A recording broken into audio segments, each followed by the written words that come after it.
Welcome to another episode of the Make Mental Health Matter show. I'm your host, Kelli Melissa Reinhardt. And as with every week, I am very excited for the show. You may see somebody familiar on the screen, but I'm going to try to properly introduce her. And I'm just really excited that we can continue these episodes in person, in studio, because when we have the connection in this location together, it just brings out more. And as you probably noticed, if you've been watching or listening for some time, I guess listening, you wouldn't really know that we were in studio other than me telling you. But when you're watching, it's so much better. We still have a good time on virtual. So anyways, I don't even know where I was going with that, but I'm going to. So Alex Diel, she has been on the show. This is the third time you've been on the show. Third 3 years and third time 3 years. Yeah, I'm excited just because continuing the journey of where you were the very, very first time that I had you on the show, and then now, and even into, which we'll get into here in a minute, but like coming into the organization and being able to work together has been really, really cool. So I would love for you to share, for those people that don't know about you and your story yet, can you bring or give them a brief synopsis? Well, I'm a person in recovery from mental illness and addiction to meth. I have survived a lifetime of trauma and have, in the last 3 years, been on a journey of healing, discovery through resilience, and just commitment. I went from not being able to put a sentence together to going back to school, and eventually within a year, I had a straight A's, and working with Kelli, and I just did stand up for the first time since I was sober. So, did a workshop and committed myself. So that's kind of where I'm at. But it's been an awesome journey, Kelli. I got to tell you, you've seen me at my worst, and I owe a lot to you for being here, being able to have the opportunity to be here, be present today, because you really did have an impact on me on a time in my life when I needed somebody to hear me and talk me down, talk me off the bridge, because I was there. And if it weren't for your skills and your ability to listen and hear me and see me, I don't know that I'd be here today. And there were a lot of things in my life at the time that were trying to take me out. And I'm here, and I'm loving it. I'm having a great time, working with you and the events and just the impact that we're having, and watching, Make Mental Health Matter grow into what it's grown into, and touching so many lives. It's a huge honor to be a part of. Thank you. I know. I like to transplant her when Now, if we could just get lots of funding so she could pay me, and I don't have to volunteer, then I could work with her full time. Right. Yes. But I mean, even so, I remember the very first time you actually, because you took the mental health first aid class with me, and I wasn't even expecting, because I think when we first met, I didn't realize that you were in active addiction. Right. I literally had zero idea. And a mutual friend said to me, he was like, "She is high." And I was like, "What?" I'm like, what are you talking about? He's like, "No, she is high." And I was like, "No, she's not." I was like, I mean, you were kind of like rocking back and forth and, all the things. And then fast forward, it was almost not quite. I'm like, what was the timeline? It was 8 months. Okay. From one show to the next. Yeah, so 8 months between the shows, but it was when you were on the show, and then when we started having conversations was only within a couple months, I feel like. And I didn't realize where you were at. And then the interesting part for me is that I have learned these skills over time, and they kind of, which is cool to realize, is that it's kind of automatic for me in a way, because I didn't remember that conversation. I was like, when the heck? I'm like, oh my gosh, I can't believe that I was the one that asked you the question. And then I also like went through all the DMs and I was like, I was like, I didn't realize that I had asked you if you were suicidal and the lead in, but I do remember watching and I commented and then you reached out to me. We started chatting Facebook Messenger and then I remember a call that we had. And maybe that was the moment because I was racking my brain and I was like, oh my gosh, like you said that I asked the word or the like are you going to kill yourself, and then I didn't realize until that moment in the class, and I almost in the middle of class I almost lost it because I was like oh my gosh, like it was just that come to that moment that everything like comes together and you're like holy crap, what I'm doing actually works, and there's somebody like right next to me that I was able to inspire. Yeah, we've gone through some pretty cool times, some pretty interesting events. Going back to, just recently at the metaphysical fair, which was, crazy. That was like a whole nother show. Yeah, that is a whole nother show. But we've, doing events with you, we're coming right up on a year. I think we did Pride together last year, and I think that was the first event that I did with you as tabling. Oh, that's right. And we had done, Rock Your Wellness and all of that, but we're right at about a year that I started doing the table events. And then we did, what's coming up, the 720 Memorial, and there's just the things that we've done over the last, 3 years that you've done over the last 3 years, and that we've been able to do together. Yeah. And I think Pride this year was amazing at the amount of interaction, and connection that we were able to make. That was pretty cool. So I'm going to catch you up a little bit. So Alex actually, so when we had that conversation over the phone, she really realized that she was in crisis at that moment. She made the choice that she needed to change her life and get into the space of being sober. Right. Finding the resources. I know I briefly sent you a few, but you were the one that went out and made the connections and got yourself back into Colorado. Right. Well, that was like a little bit before, because even after I got here, remember, you recommended Denver Springs, and I went and I did my vacation there. Because I knew that the decompression, you never asked, you never judged, you never questioned, well, are you coming off of drugs? What is it? You just gave me, you supported me in the way that you knew how, that you were trained to. It made me, I think the most impactful thing was that I was heard in a way that, like you said, gave me the direction. So I could jump on and do what I needed to do. And then even after that, 3 months later, when things had gotten really bad in the situation that I was in again, so I had left a very toxic and dangerous situation and I got into another toxic situation, just trying to get out of that one. And what I think about that is that I'm very grateful for the opportunity to having a place to go.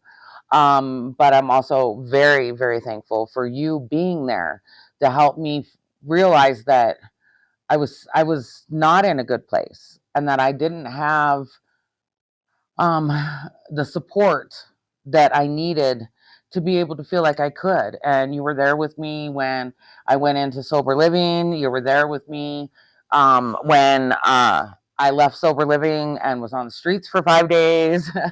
And you just stood there with me and supported me in a way that I hope that I am doing the same as much as I can. I mean, I'm still very protective, because I'm still very vulnerable with people to people in early recovery. I've learned that through even just going to school, that I have to direct myself in a direction that is going to allow me to be the best possible support that I can be for someone else. And and you've given me a purpose and a passion that has carried me in directions I would have never thought, like standing up and doing comedy sober. Well, so then you went into sober living, that didn't fully work out where you were, but then you got yourself into another sober living. So, and throughout all this time, like, you were finding the resources that you needed, right? And you were making those connections, and you just kept going. Like, I think that was the biggest thing that I watched, right? Is that you just kept going. You just kept finding the next thing that's going to be helpful. And I honestly, at some points, was like, I have no idea what to do. I was like, here's what I know. Like, this is all I can give you right now because that's all I know. But you take that and do something with it. And that's what, fast forward, really, I knew that in the conversations that we had and understanding now being in recovery, what experiences you were going through, how we can potentially help that community, but then also help you in a way with the gap in employment, because being in active addiction, there's a huge gap of employment. Yeah. And so being your intern was the best thing. That was the coolest. Well, I gotta tell you, that was so cool. I would have stayed forever. Alex was our very first intern for Make Mental Health Matter, the nonprofit, in collaboration with Arapahoe Douglas County Works program. Luckily, and I think because when you came into that, right, you were like, I can do this. Then you were like, I can't do this. Like, I saw this switch of like, I am so overwhelmed. I know that I want to go back to school. My life feels like it's falling apart, and I want to do a good job for you. Like, you had these different dynamics happening, and I knew at that moment what you needed was just keep going, right? Like, just the push to keep going. And maybe we didn't get to the place that we wanted that 12 weeks, right, to be. But after the 12 weeks, it was like setting a bird free. Like, it was like, whoosh. Yeah, for sure. Yeah, it definitely was, because that's when I took that moment. I took some time, because, you and I have both gone through, I would say, trauma. Together, in particular situations where, I found myself being able to support you through something, and using what I've learned from you. And that's, I think, one thing that I want people to really understand about what we do at Make Mental Health Matter is our focus is education and action through conversation. And it's, we're not out there. People get so scared of, what's mental health first aid, or what's harm reduction, or what's, this and that. But it's really literally just being that safe space and supporting someone through until they get to the resources. Because we're not here to heal. We're here to support, and we're all here to offer. And that, just realizing that was what my role is in this journey, to help, desire and need to help out other people, was that is really what I can do. And it was hard to not take it personal, especially when, you connect with, people reach out to you and they're in need, and then you give them resources, or you put them in the right direction, and that's not what they need, or, you do what you can. It's hard not to take it personal. And you also, taught me that, and we've talked several times about that, about how we can be better at what it is that we're doing. So we're all constantly trying to evolve, and we're constantly looking at new ways to be a part of the change, or be a part of what our community and, and others around us, even just the closest ones to us, need. Because it's not as, it was frustrating for me when I hear people and they're just like, so they don't know what to say to someone who's in crisis or about to be in crisis. And it's frustrating for me, because I do know how simple just that little bit can be. And how tragic it is, because I experienced that when, people thought, when I was having suicidal thoughts or ideations, um, I, no one, everyone ran away from me. They thought I was, just trying to, get attention. And in some ways, probably yes. I mean, because I was trying to get someone to hear me. But, even back then I was, the only reason that I didn't want the person that I was in a relationship with to kill me was because I didn't want him to spend the rest of his life in prison, not because I didn't want to die. And you helped me get to a point in my life where every day I am so thankful. And I don't think about that stuff anymore. Sometimes, I still struggle with wanting to poke people in the eye. But, I don't act on those, and I don't blow up on social media anymore. I mean, and you've helped me through that. Plus with NLP, doing EMDR versus NLP. And EMDR kind of left me in a very, very traumatized state. But NLP helped me to reframe those. And then, working with PQ and all of the things that you've put in front of me, all these tools that I have. And hopefully, I can have that opportunity to be able to provide that support to someone who is looking for, and is needing it. So, and I know you have, but we're going to go to our quick first sponsor break. And once we come back, I'm going to share a little bit about that. So we'll be right back after this quick sponsor break. Have you ever felt completely alone? Like your life doesn't matter. One person dies due to suicide every 40 seconds. You are not alone. Call the National Suicide Lifeline at 988. Hope and recovery is possible. 1 in 8 people globally live with a mental disorder.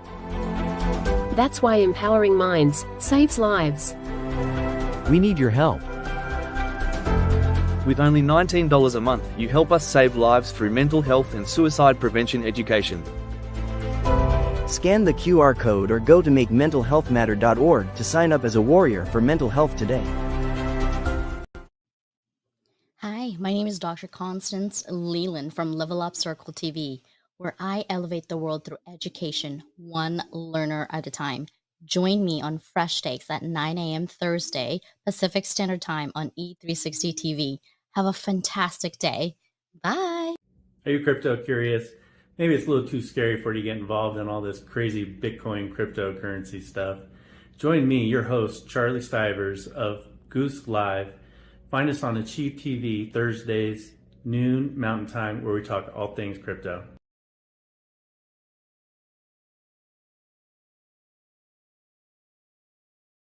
And like that, we're back. If you just happen to be tuning into the Make Mental Health Matter show, thank you so much for watching or listening. Make sure you go back, because Alex and I are having a great conversation.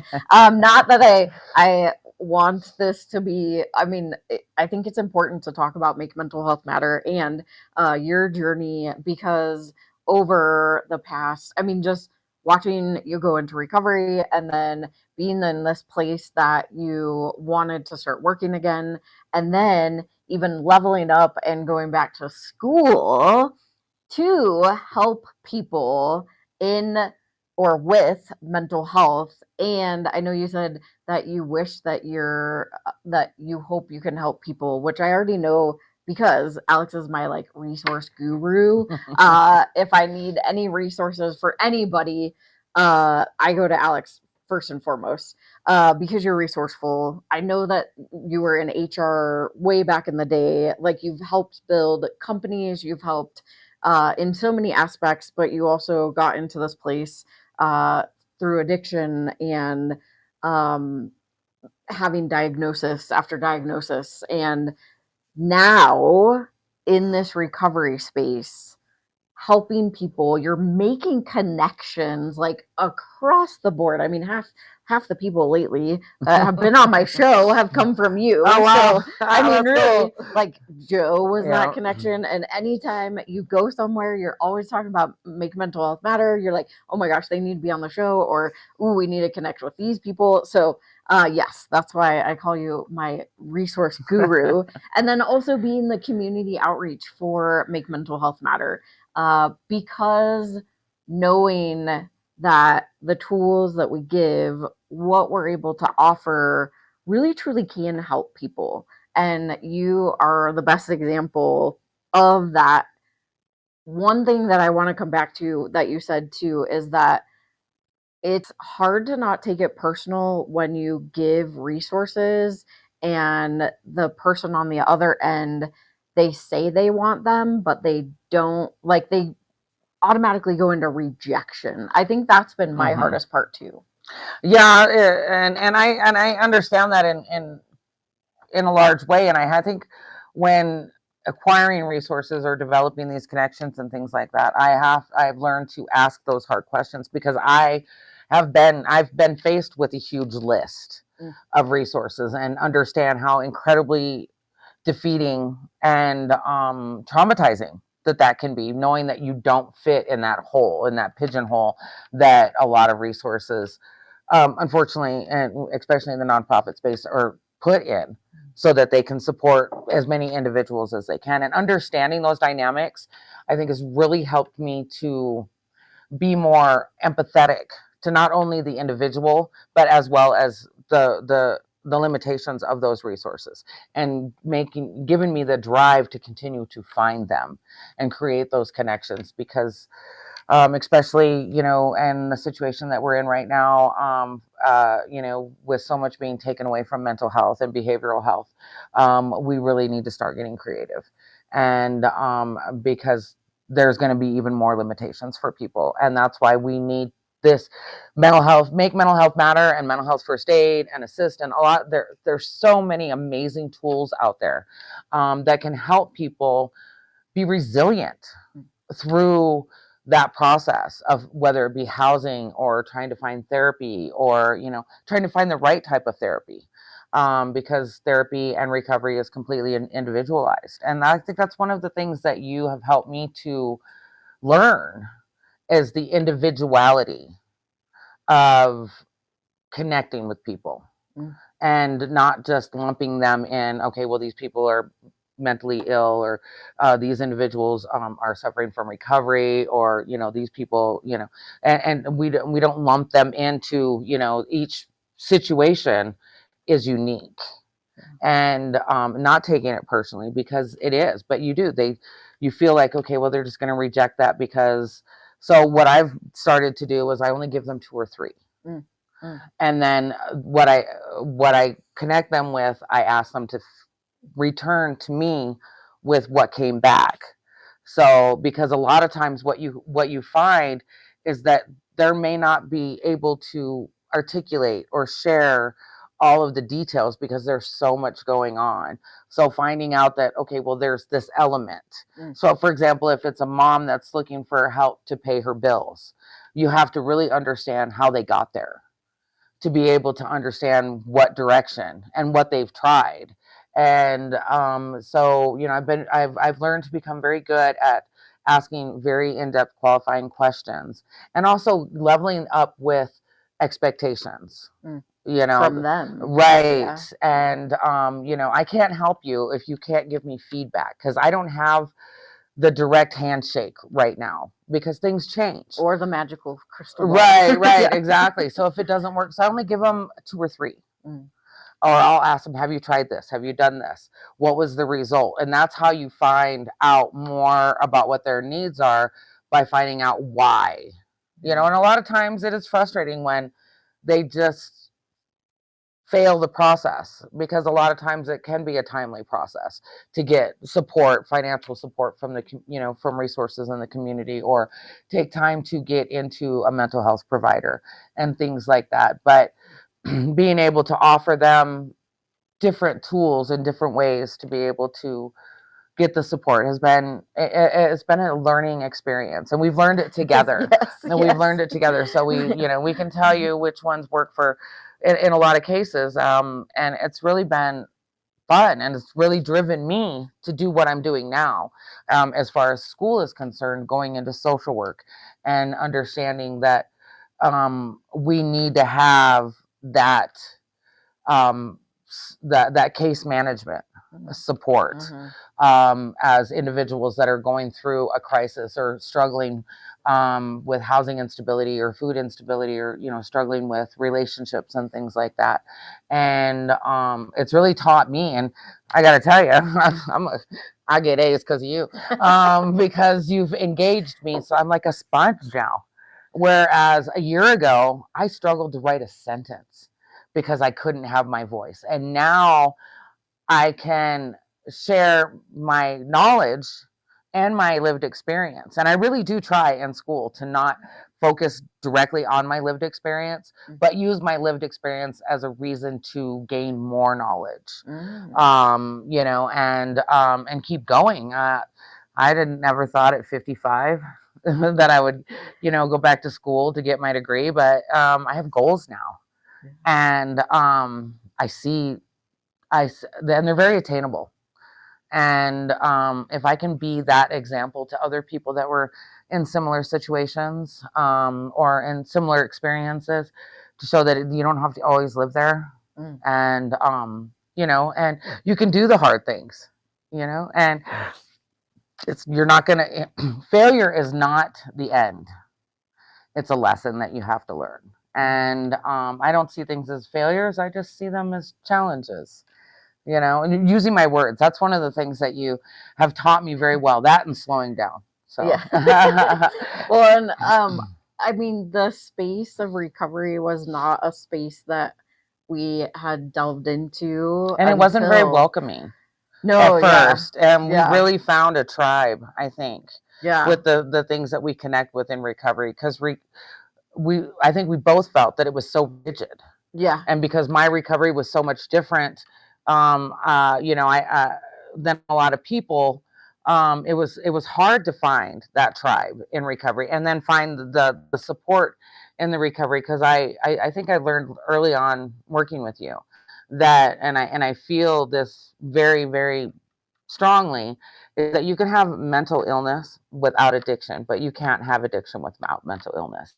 And I think if we begin to focus on the root of what brought on the suffering, what brought on the trauma and things like that, and learn how to process through them and not sit in them, that we can do anything that we set our minds to. But it's hard. I mean, there were days early in my recovery where I didn't want to get out of bed. I didn't want to go to meetings. I hated every addict and every alcoholic. They made me the way I was. You're like, I'm not one of them. Exactly. That's why it took me so long. It wasn't until I was actually listening to Jelly Roll, and I think I've told this story, and I had just gotten off the phone with you not long before that, and I was like, I'm an addict, but I didn't, the first 90 days of my recovery, I was not sober. I was sober. I wasn't recovering. I was not willing to admit that I was an addict, because I was not that person who would cause that harm to me like everyone else. And then once I was able to acknowledge that, I think is really when I started to be able to receive all of the things that were in front of me, like the tools and the support and the real, you go through a lot of different changes, even in early recovery. You no longer have that one thing that you used to cope, to soften the pain. You no longer have that, but what do you replace it with?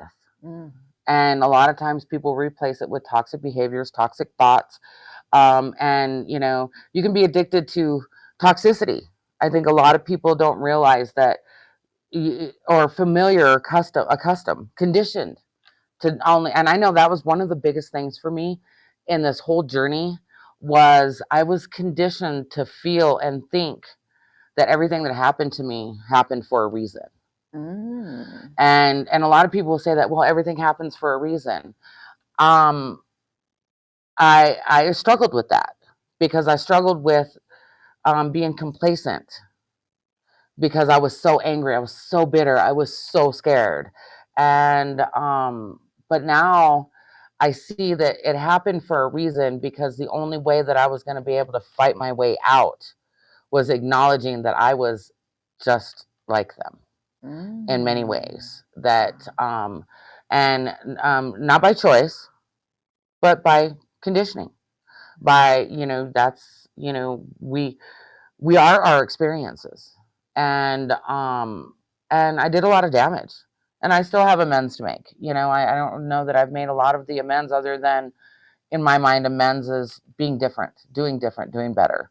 And that's really what I'm trying to do, not only for myself, but for my kids, my grandkids. I mean, my life has changed, where, you remember when I first came back, my daughter wouldn't let me spend any time alone with my granddaughter. I just had her for 2 days. And, and experienced a lot of loss in between that time too. Moving,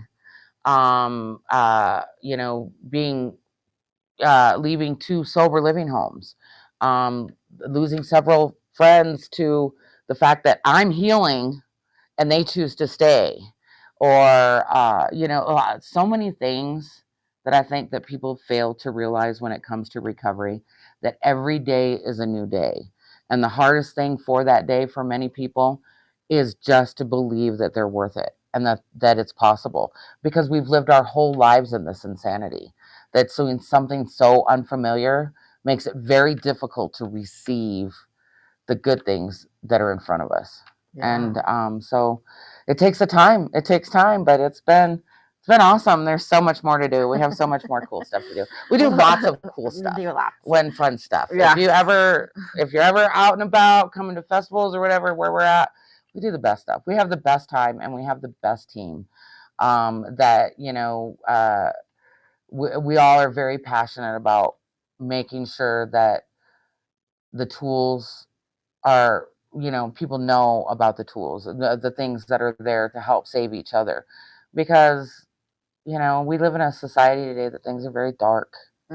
And, we have to find ways. I mean, I'm inspired by people all the time, and it's crazy when people come to me and they're like, "You inspire me so much," and I still struggle with receiving that. I'm like, okay, thanks, but then I see people that,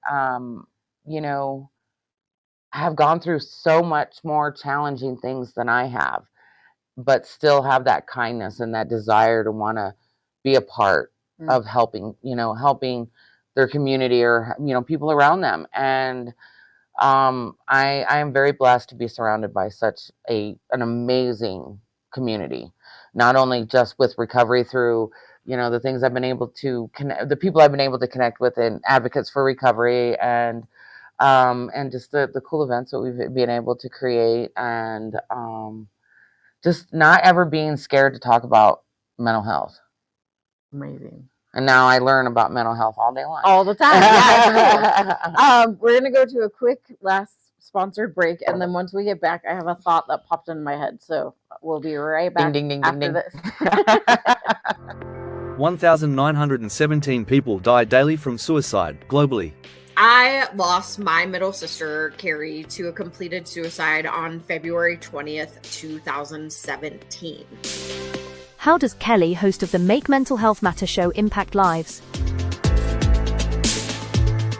Number 1, awareness. My story, however, it isn't unique. I am a domestic violence survivor and a recovering addict. For 14 years, I was in active addiction. And because of Kelli and the work that she does and the opportunity to have my voice heard, I was able to stay clean and sober and have hit a year. I'm still here. And if it wasn't for Kelli answering my call the day that I thought I was going to take my life. 2, conversation.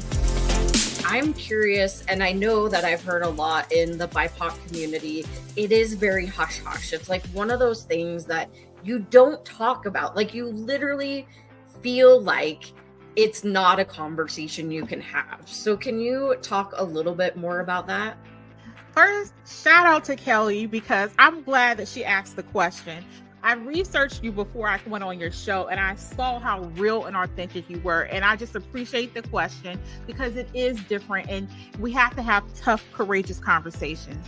So yes, I always say I'm a triple diversity threat.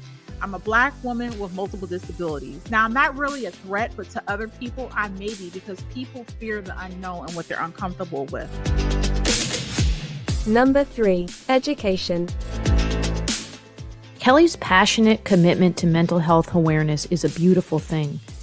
It's clear in her social media posts, it's clear in the resources that she puts together, in the activities that she provides, her collaboration with organizations, and the consistent way that she continues to deliver a message, encouraging people to understand that they can share openly and to break the stigma around mental health. Kelli's topics cover children and adults, talk about things that we can do as a community, things that we can do individually, and her website is packed with information and resources and all kinds of contacts that you can use to reach out, whether you're dealing with something yourself or you're looking to help somebody else who is struggling. I encourage you to check it out. And like that, we're back again. If you happen to be just joining the Make Mental Health Matters show, thank you so much for tuning in, whether you are watching or listening. I have one of my favorite humans, Alex, with me today. Mainly, we have grown this relationship over the last several years. Like, it's so crazy to think about that it's been years at this point. I know, Riley's so little. Now he's a preteen. But we have done incredible things together. I know, I mean, just last year, was it last year or the year? I don't know.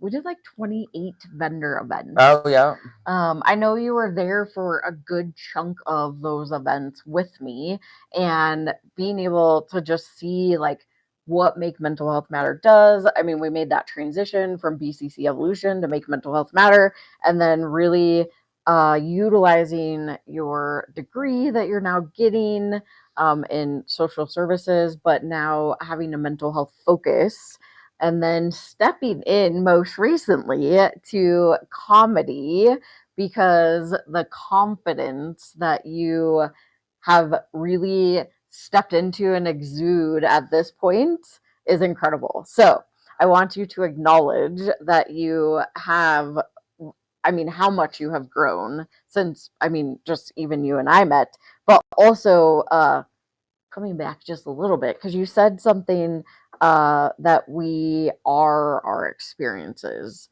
I think a reframe of that is we have those experiences, but they don't necessarily have to be our identity. Right. And I think that's something that you've even shifted into, as like, yes, I've been through all this. Like, if we really go all the way back, right? It's like crap.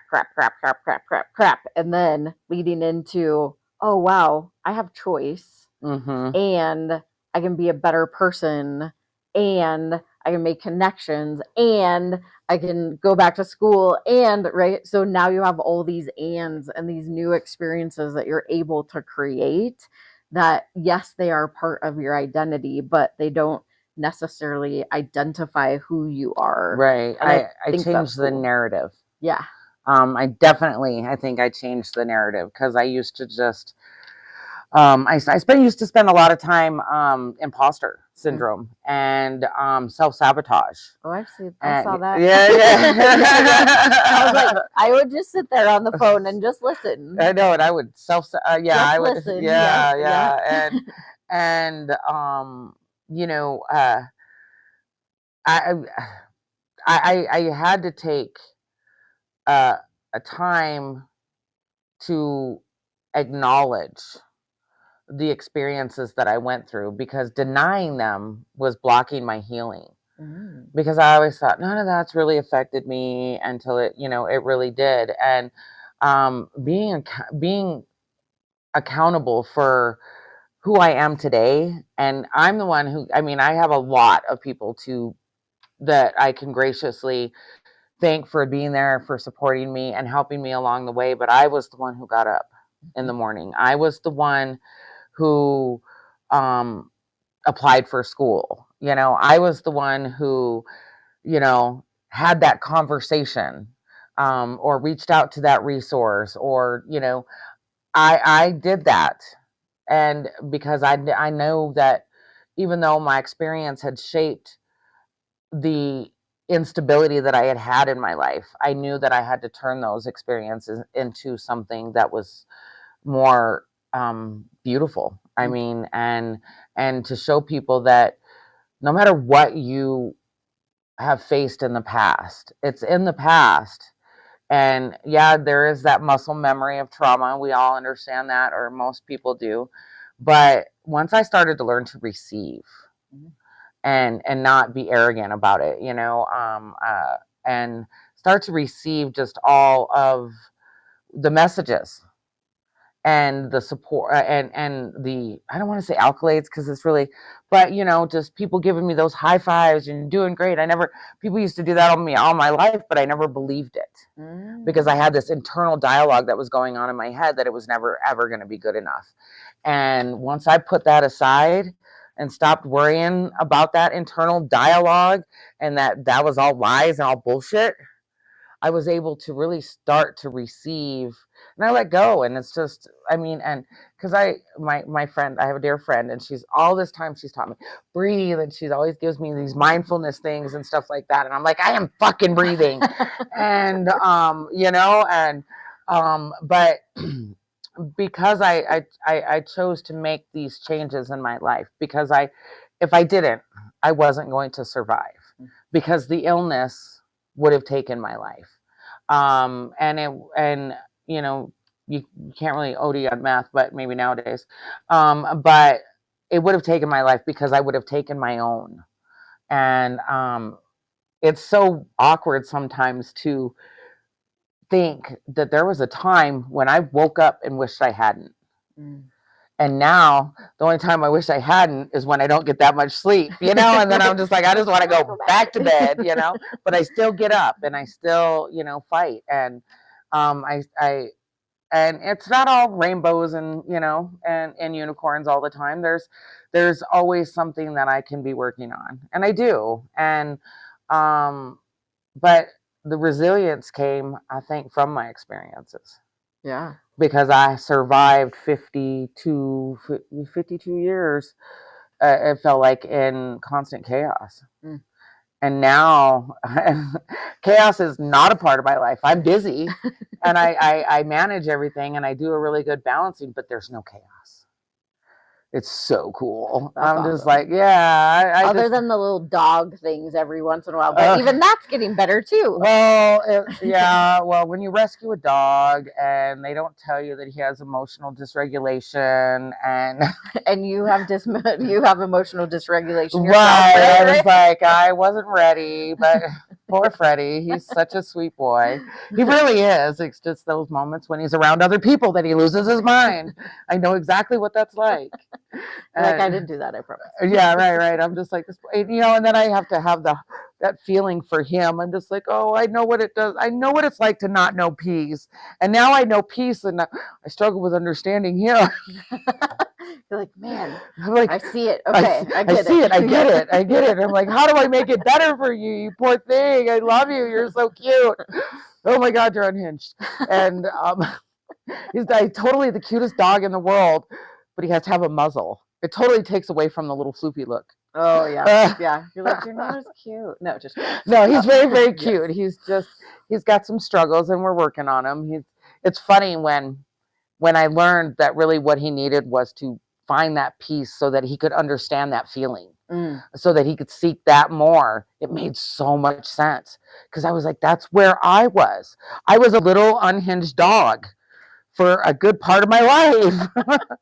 And now, now I'm, I just, doing the workshop, the stand-up workshop, it was terrifying. I am not going to lie. I did great. And then I just scared. I was really just terrified to just go up there and just stumble and be, and then the day of the show, I was fine tuning some of my jokes and stuff. And I was like, I wrote like my little cue cards so that I wasn't reading from it or whatever. And I just went with it. I was just, they're like, how are you feeling? And I'm like, I am not thinking about it. I'm just going to go up there. I know what my jokes are. I'm not going to sit there and overthink, and it doesn't have to be perfection. That's one thing you taught me, was that it doesn't have to be perfect, just to do it. I mean, you got me on a TV show, on a news channel.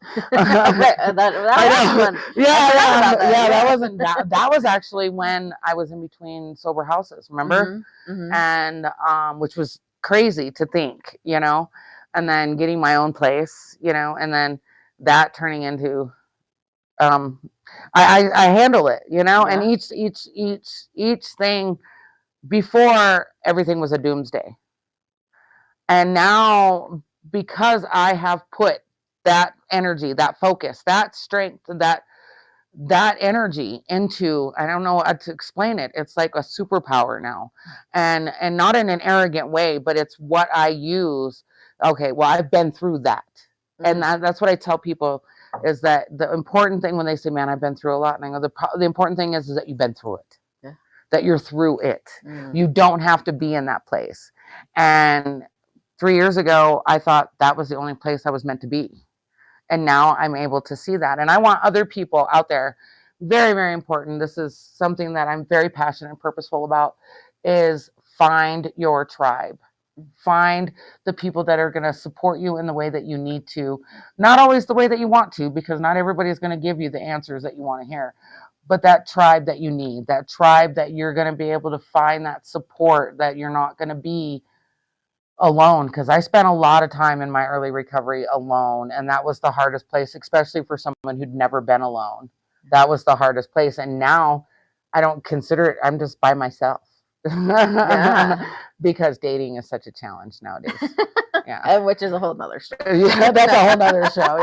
I'm scared to date, to be honest with you, because I just finding someone that can accept me for the things that I've been through, and also embrace me for where I've gone without being intimidated, is not something that you can just find off the streets.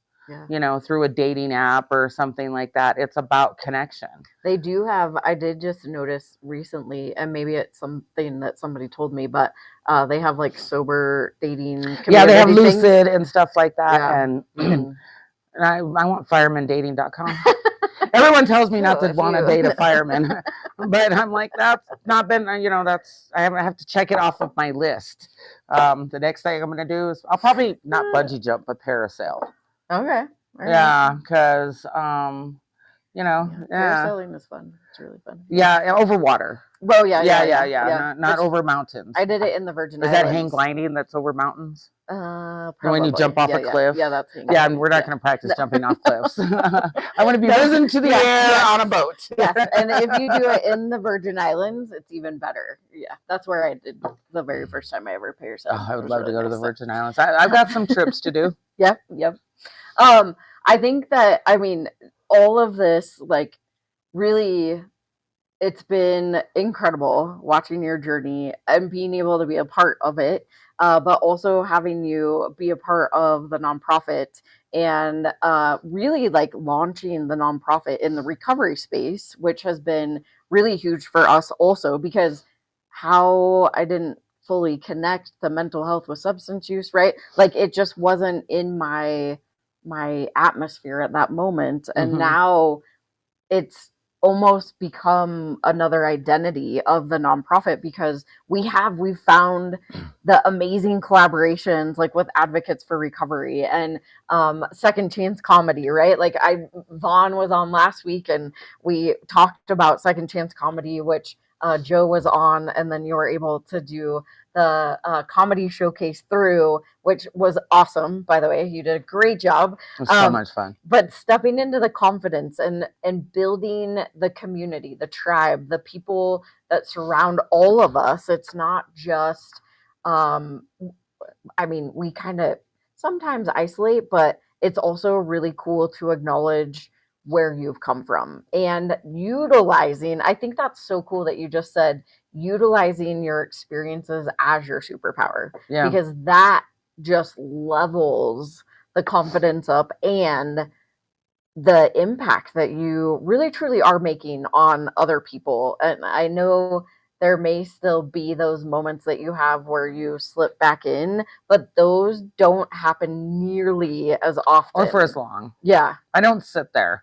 I acknowledge them and find a balance and do a reset. Because the mental health, the mental illness that I was diagnosed with, I'm apparently in remission. And I'm only seeing my therapist once a month now instead of weekly. I'm like, where's our weekly date? Dang. But you know, being able to see that, you know, I want a tattoo that's, instead of BPD, it's beautiful, passionate dreamer. Because I think that's what all people with borderline personality disorder have.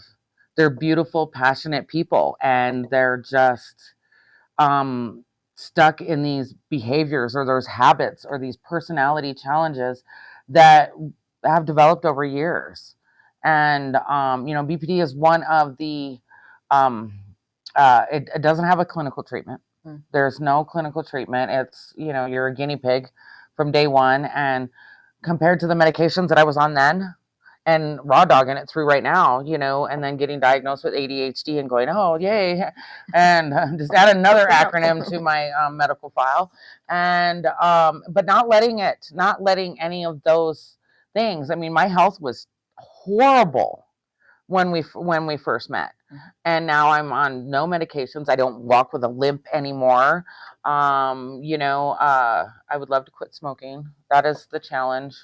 And but you can't you? Yeah, I have to convince myself that I can. And we're working on that. And but my health is my mental health and my physical health, and my feelings about myself have changed. And I no longer sit and worry about what someone feels about my recovery. Either you support me or you don't. You know, I'm often, you know, in recovery, you have people that relapse. And the old me would have taken that I would have taken the responsibility of that, because what could I have done? How could I have helped them? How could I have changed them?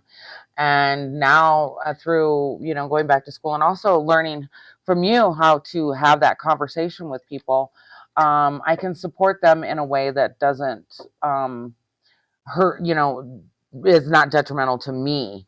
And that, I think, was one of the biggest things is, do I have to, because a lot of recovery programs, you're sober or you're not, you know, you're not welcome kind of thing. Yeah. And I don't want anyone to ever think that they have to be sober to be in my life, but also understand that that's a very vulnerable place for me. And I have to know and find that balance. And being able to do that and still help people has been so powerful, because it definitely makes all of this work, you know, more rewarding, to be able to do that without having to sacrifice your own peace. I love that. And we're coming towards the end, which I know, I mean, you and I have very long conversations all the time. We could talk we should do this every week. I know, right? We'll just have a weekly chat with Alex and Kelli. We'll invite some cool people on to, you know, conversate with us. And hey, you know what? We have to mention August 8th. It's just a couple of days away. You better get your tickets, because it is going to be a great show. It's a comedy show. It's a comedy show. I mean, let's get a dopamine hit. Let's really, if we really want to get some dopamine, let's make some laughter. Yeah. So if you're in Colorado on August 8th, Make Mental Health Matter is partnering. Actually, Second Chance Comedy is doing a comedy show for or benefiting Make Mental Health Matter. So if you're in the Colorado area, more specifically Southern Centennial, come out. Tickets are only $25. You can go on the Make Mental Health Matter website. So it's either makementalhealthmatter.org or mmhm.org. We bought the domain. Yep. It's shorter. Yay! Share with your friends, get your tickets. And if you can't come, please donate. Donate, because 100% of the proceeds that of the fundraiser, not of the tickets, obviously, because they have to pay the comedians, because we don't want them to do that for free, because then they won't come back. We're doing a 50-50 split. Oh wow, so, that's cool. 50-50, yeah. So that it goes to support what Kelli does, and we have pretty cool swag that we have at our events, so we need to keep that going. Yeah, because people love our swag. Right, I know. We have positive pickles, or positive potatoes, and emotional support pickles. Yes. See, we're even finishing each other. I know. I know. We don't get to spend that much time together just because you're busy and I'm busy, but we definitely make the time that we do get to spend together definitely worth it. And I remember, just as we're finishing up here, I remember the first event, and I was so scared to talk. I didn't know what to say. I had no idea what to say. And now I'm just like, now I just walk away and I'm like, talk to Alex. You can talk to her. I'm like, all right, she's got it. So you're going to take these classes, we got these classes, we got this, and then you can have some cool swag. It is very amazing to me to be in a place that I know I can trust and leave like vendor events to my people that I like fully wholeheartedly trust. So thank you for entering this space and sharing your experience with the audience now 3 times. Like I'm gonna have to clip from each of them just so you have like a reel that shows and you're like, this is me now, bitches. I know. Right? You're like, hey. Yes. Hey. So, if anybody wants to follow your journey or if they want to find you, what would be the best place for them to do that? Not really. You're like, no, don't. I'm building, I'm changing my presence. So I'm going to be, just find me on Facebook. I share a lot of stuff publicly, as well as, if you're interested in going to school, come talk to me at the school. I'm a student ambassador, so I can tell you about everything that, we have an incredible behavioral health program at the Community College of Aurora, very affordable. The goals are very attainable and there's so much support. So I'm either there or I'm with Kelli, or I don't know. You can find her anywhere. I'm all over the place. One of these days I will start to, I'm going to probably focus more on LinkedIn. Nice. And because I'm going to go. Build that. Yeah, I'll help you. Okay, yeah. Good. Cool. Good. Yeah, I need that recommendation. Find her on LinkedIn. I'll help her build it. Anyways, thank you so much for watching the Make Mental Health Matter show. I am just honored and blessed that I can bring Alex back over and over and over, because I love watching the journey that you've been through and being a part of it and just having you help us in general. I'm knocking over things here. So whatever you do, make sure you come back next Monday. The Make Mental Health Matter show goes live every single Monday at 5 a.m. or 5 p.m. on Dream Vision 7 Radio, or you can watch on E360 TV at 5 p.m. Mountain Time. No matter what you do, just make sure you come back, and we'll see you later. You matter. See ya.